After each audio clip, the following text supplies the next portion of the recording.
कहानी की शुरुआत एक खूबसूरत पहाड़ी के गांव से होती है। यहाँ माया नाम की एक लेडी रहती थी। माया का गांव इतना खूबसूरत था कि अक्सर बाहर के लोग गांव में घूमने आते रहते थे। आज भी दोबारी लोग घूमने आए थे और माया ने दोनों को देख लिया था। माया सुबह होती इबादत कर दी, आज भी अपनी इबादत कर रही थी कि उसी दौरान एक बंदा उसके पास आता है। उस बंदे का नाम था सीमू। माया पर उसकी गंदी नजर थी। माया वो सीमू बिल्कुल भी पसंद नहीं था, इसलिए वो उससे ज्यादा बात नहीं करती थी। माया नदी के किनारे बैठकर कपड़े धोने लगी।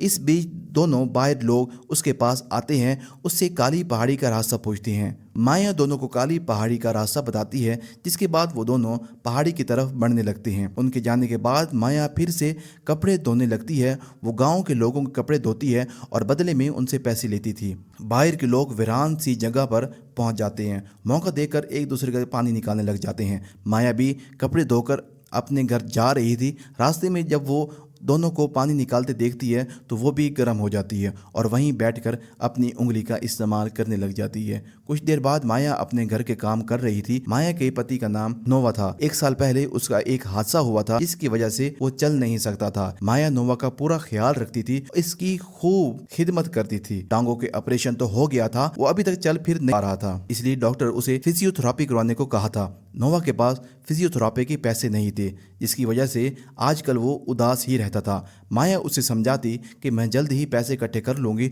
और फिर मैं तुम्हारी फिजियोथेरापी करवाऊंगी, तुम जल्दी ही चलने लगोगी। इतना कहकर वो नोवा के पास आती है और उसे गर्म करने लगती है। हादसे के दौरान नोवा की ताकत भी चली गई थी, इसलिए माया की कई कोशिशों के बाद भी इसका डंडा गर्म नहीं होता और बेचारी माया प्यासी ही रह जाती है। अगले दिन गाँव में एक नया लड़का घूमने आता है। उस नए लड़के का नाम बंसू था। रोज की तरह माया आज कपड़े धो रही थी कि बंसू पास आकर उसे काली पहाड़ी का रास्ता पूछता है। माया उसे पहाड़ी के बारे में बताकर पूछती है कि क्या तुम्हारे साथ कोई नहीं है। बंसू बताता है कि मेरी कोई लवर नहीं है, इसलिए मैं अकेला ही घूमने आया हूँ। इतना कहकर वो माया को एक एनर्जी बांट देता है और माया को वो बेहद पसंद आती है। बंसू अब जैसे ही चलने लगा तो माया भी उसके साथ चलने को तैयार हो जाती है। बंसू जिस तरफ जाने वाला था उसी रास्ते पर माया का घर था, इसलिए वो बंसू के साथ चलने लगती है। थोड़ी देर चलने के बाद माया के पैर में मोच आ जाती है, जैसे वो एक बहाना कर रही हो। जिसके बाद बंसू उसे संभालने लग जाता है। वो जल्दी जल्दी माया की मोच निकाल देता है। बंसू ने माया को छुआ तो गर्म हो गई। माया गर्म होने के बाद बंसू पे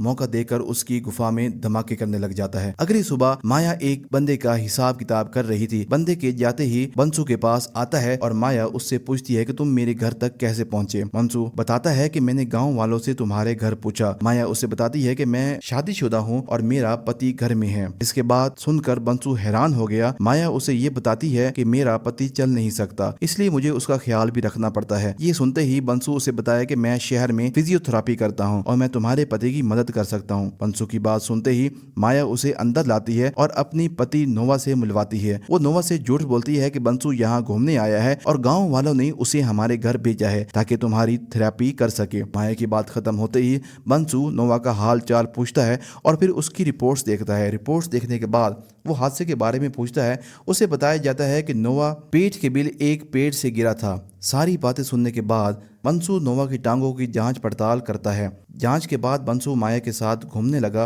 वो माया को बताता है कि मैं जल्द ही नोवा को थेरापी शुरू कर दूंगा और बदले में तुमसे कोई पैसे भी नहीं लूंगा। घूमने घूमते बंसू को माया का अपने टेंट के पास ले आता है और बंसू उसी टेंट में रहता है और मौका देकर माया की गुफा में धमाके करने लग जाता है। सीमू भी इसी जगह पर था और वो छुप कर दोनों की वीडियो बना लेता है। अगले दिन बंसू ने नोवा थेरापी शुरू कर दी। माया बंसू के पास ही खड़ी थी और मौका मिलते ही अपने तरबूज बंसू की पीठ पर रगड़ रही थी। नोवा ने दर्द के कारण अपनी आंखें बंद की हुई थी, इसलिए वो माया की शरारत नहीं देख पा रहा था। थोड़ी देर बाद माया नदी के किनारे कपड़े धो रही थी।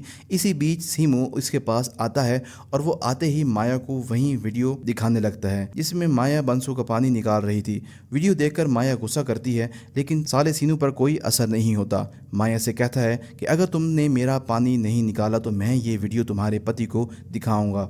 माया उसे समझाने की कोशिश करती है, तुम गलत कर रहे हो, मगर सीमू इसकी बात नहीं सुनता। उसकी गुफा में धमाके करने लगता है। सीमू ने माया को मजबूरी का फायदा उठाया, जिस कारण माया पूरी रात सो नहीं पाए। अगली सुबह बंसू फिर से नोवा की थेरापी कर रहा था। उसकी थेरापी ने जादू कर दिया।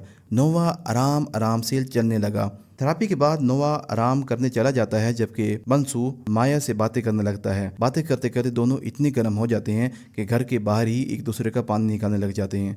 रात को नोवा को नींद नहीं आ रही थी। शायद वो माया से कोई बात करना चाहता है, लेकिन माया को नींद में देखकर चुप था। अगली सुबह थेरापी के कारण नोवा चलने लगा तो लेकिन फिर भी वो ज्यादा खुश नजर नहीं आ रहा था।